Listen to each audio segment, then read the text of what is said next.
What is motivational DNA? Okay, you've all taken chemistry in high school, right? And the DNA is your genetic blueprint. And the irony is that every single one of us has the solar system in our bodies. I mean, it's pretty miraculous how we're all made and put together. And motivational DNA is something that I learned about a few years ago when I went to a Peter Lowe seminar in Pensacola. And you know, Peter Lowe puts on these big seminars with Barbara Bush and Colin Powell and Rudy Giuliani and brings all these great speakers in, and they travel all over the world. Well, Tamara Lowe was one of the speakers, and ever since I saw that seminar, I'm like, whoa, this is powerful stuff that every team needs to be aware of. Every person that has a family needs to be aware of. And she wrote the book called Get Motivated, and it's about motivational DNA. And just as you have your own individual motivational DNA that makes you chemistry-wise, you also have a motivational DNA that is unique to you and only to you. Because we have a different blueprint, because what motivates one person won't motivate another. And you can see on your handout, you have 4 motivational laws of the universe. Everyone is motivated differently. You all have a different DNA. Also, each individual has a unique and distinct type, which by the end of the day, you're not only going to learn how you can identify yours, but also everybody can come in contact with. 3, what motivates you can demotivate another one. My mother just stayed with me for 5 days, and when she came to see me, I had to prepare for 2 conferences that I was speaking at ASTD and Vector Aerospace. And I would play the music all day when I was working on my PowerPoint, my handouts. I'd play music because music motivates me, right? Anybody motivated by music? You like it? Yeah. My mother was like, please, turn it off. Turn it off. Because she is so demotivated by noise in the house. She does not like music on when she's doing her crossword puzzles. And also, growing up as a baby of 5, is that we had a very small house. We had like 1,400 square feet with 7 people living in it. Wow. And so we had one dining room table right beside the kitchen. It was kind of like an open room effect.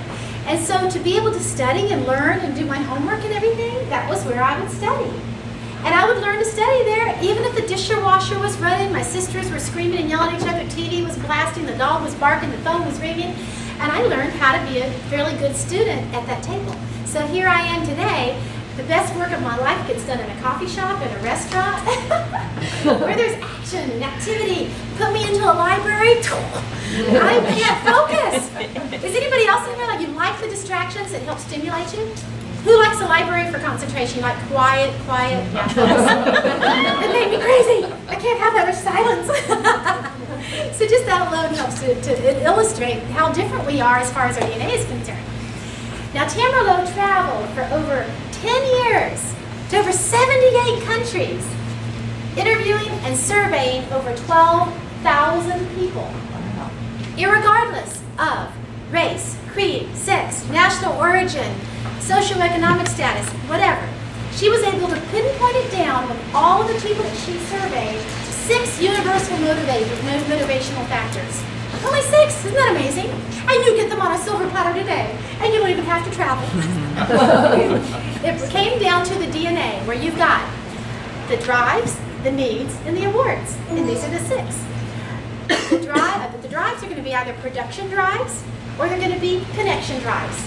You're going to have a tendency to be more of a producer or a connector that drives you, and that's what you are driven by in life.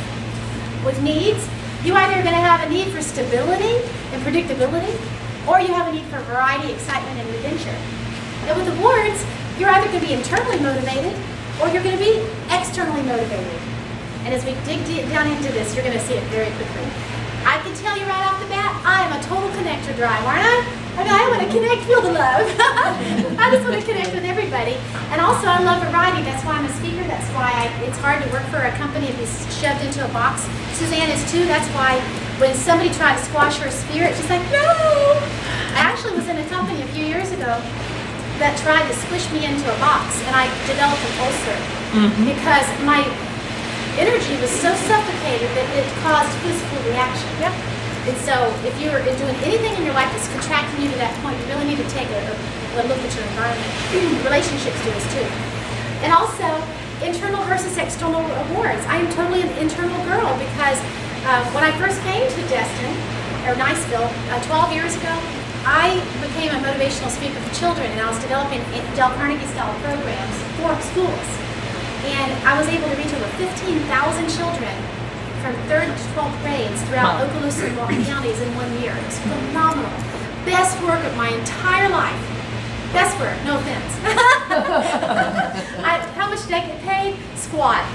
It was an internal award, and that's what drove me to just strive for excellence to make a difference in the lives of children. And so you're going to be able to pick yours really fast. We have 3 questions. Okay, look at your sheet. The first question is, do you have a tendency to be more competitive or cooperative? Competitive or cooperative? If you wrote competitive, I want you to put a P for producer. If you wrote cooperative, I want you to put a C for connector. Okay, got that? Second question. Do you prefer constancy or change? If you put that you really like to have constancy, stability, I want you to put an S for stability. If you said change, I want you to put a V for variety. That you really like that variety. Last question, what would make you feel more valued at work? Sincere appreciation without getting a financial bonus? Or a bonus without appreciation? Show me the money, honey. If you put the first one, you want a sincere appreciation, please put I for internal.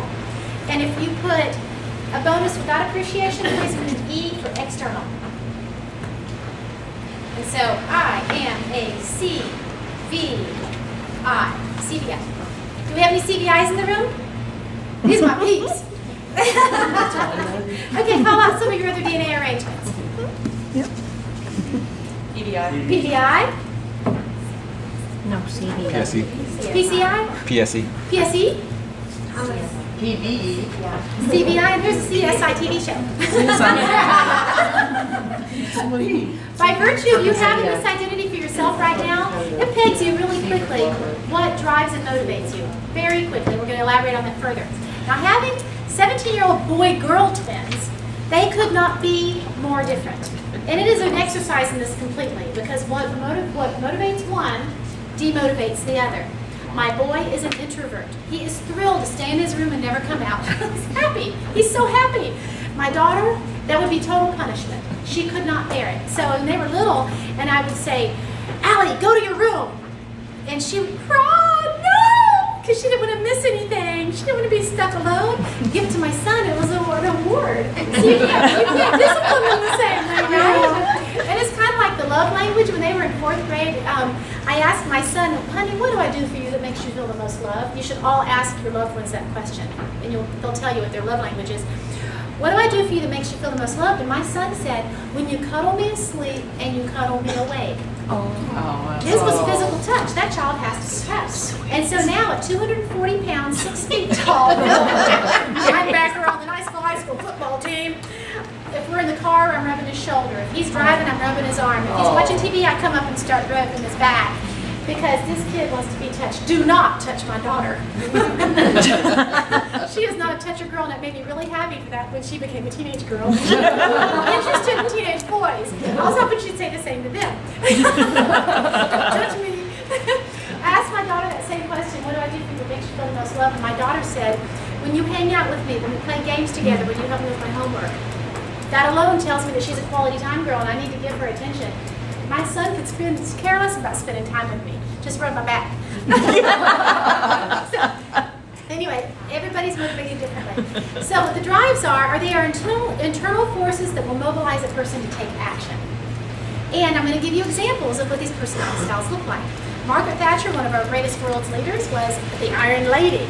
She was bold, assertive, direct, and driven by competition, deadlines, tasks, bottom line, competency, and efficiency.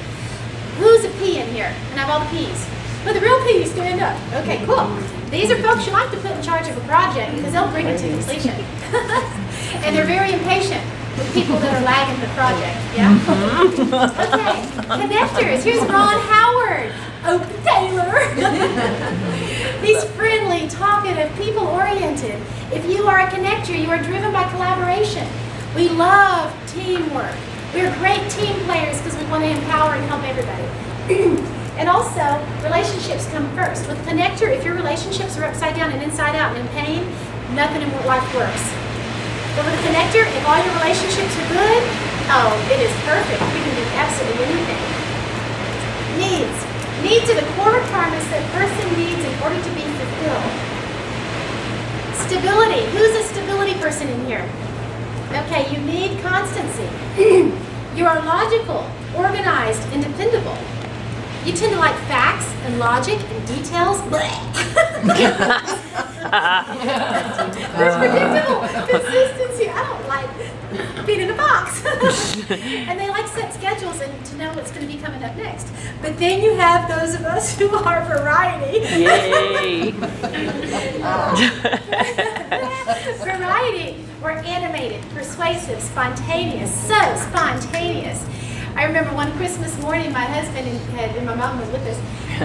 He said, after all the presents were opened and we had our Christmas dinner, he said, hey, let's go to New Orleans for a few days. I'm like, okay. So, like within half an hour, we had the car packed and we were driving away on Christmas Day.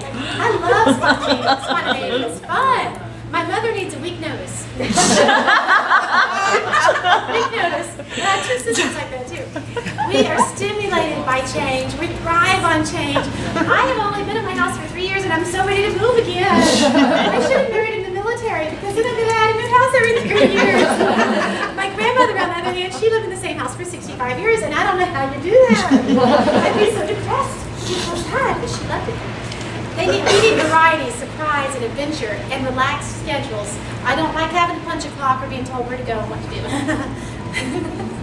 Awards. Awards are your preferred awards that you need to feel achievement. It could be the reward of something material, monetary, spiritual, psychological, but this is your currency that you need to be rewarded for your performance. I have seen people within all these company trainings that will stay in a job where they're making less money than they could make somewhere else, but they love it so much and they love their teammates so much that they would rather make less money and have that happy environment. But then I've also seen other people who are getting paid great money and they cannot stand who they work with, they cannot stand their job, but it's worth it because they're making the money, honey. Isn't that interesting as far as those awards? Okay, here's your ultimate internal, right? Mission-minded people with the need to make a positive difference and impact others in a positive way. We are rewarded by meaningful connections, meaningful work, positive feedback, and also personal growth. Then you've got your externals. This is an extreme example also, because not all externals are like Donald Trump. Get a haircut, dude. Yeah. Wouldn't you love to get a raise around? Yeah. Oh, gosh. If he found a way to make money on a haircut, he probably would do it. I think that if he offered for $1 million donation, shake his head, and they could keep his hair, he'd probably do it. Confident, goal-oriented, and energetic. They find their greatest rewards from receiving tangibles, tangible assets, privileges, perks, public appreciation. They want everybody to know how great they are. Yeah, you know the externals. On your sheet, you have 3 lines on those circles for the zone of achievement. Now, I had desires written here. You know me, I'm passionate. But you can put drives instead to stay consistent with my program. But, right, drives, needs, and awards. Because where those 3 DNA factors overlap is where you have your sweet spot. This is your zone of achievement, where everything in your life gets easier.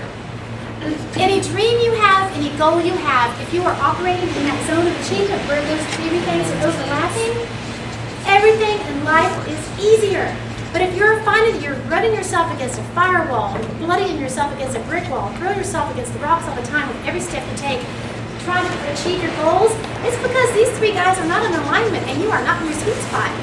And so you can almost like fine-tune your engine like a system check on, you take your Toyota in and they do a diagnostic, analysis of your car to see what's broken or not working right. Check your DNA to see where you're off kilter if you want to improve your performance. For those of you that are managers, this is key because you want to help get every single one of your associates in your sweet spot. Now, Tamara Lowe, who wrote the book, she said, when you learn how to motivate others using this method, people who were once difficult or indifferent will transform in front of your very eyes. They will become easy to work with, excited to learn, and eager to achieve. The beautiful thing is you're going to be able to start pegging not only the motivational DNA of yourself, but also of everyone you work with. And that's pretty brilliant because that helps you in how you hire people. That if a person is motivated by being really stable, predictable, and they're a producer, they're not really wanting to connect, you don't want to put them in customer service, you may want to put them in bookkeeping or accounting. And so people, can blossom the best when they're planted in places that meet their DNA. So you must learn to manage yourself before you can manage other people. Okay, you ready to hire the motivated and motivate the hired? I'm going to give you pure examples of people that represent these as well. And as we went through those a little bit ago, it gives you a backup of it. As Catherine Hepburn said, as one goes through life, one learns that if you don't paddle your own canoe, you don't move. That sounds quite different from Barbara Bush. Cherish your human connections, your relationships with friends and family. Total connector. Do you think these two women are motivated by the same thing? No, completely different. Completely. Meg Ryan, people are always telling me that change is good, but all that means is that something you didn't want to happen has happened. She doesn't like change. Didn't she choose an interesting career for that? Yeah, Michael Jordan, totally a variety guy. Variables. Just play, have fun, enjoy the game. Yeah. And then you've got your internally motivated Martin Luther King. Everybody can be great because anybody can serve. You only need a heart full of grace and a soul generated by love. Do you think he's motivated by money or was? No. However, you have Warren Buffett. I always knew I wanted to be rich. I don't think I ever doubted it for a minute. I don't think he needs the warm and fuzzies. What about you? That's right. I don't think, a hug from a friend in the morning is going to make his day any better.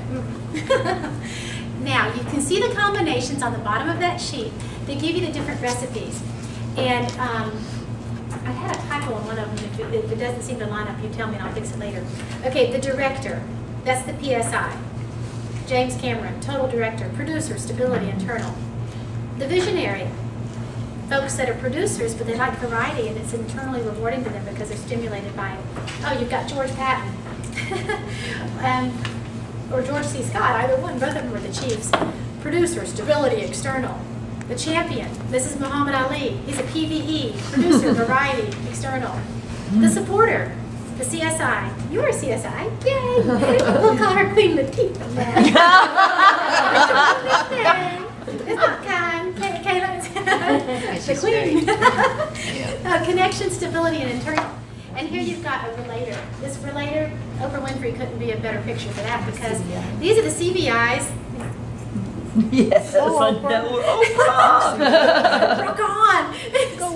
It's because relationships are so important. And wouldn't you love to have either Queen Latifah or Oprah Winfrey as your best friend because they're genuinely interested, they really care, and they're there for you?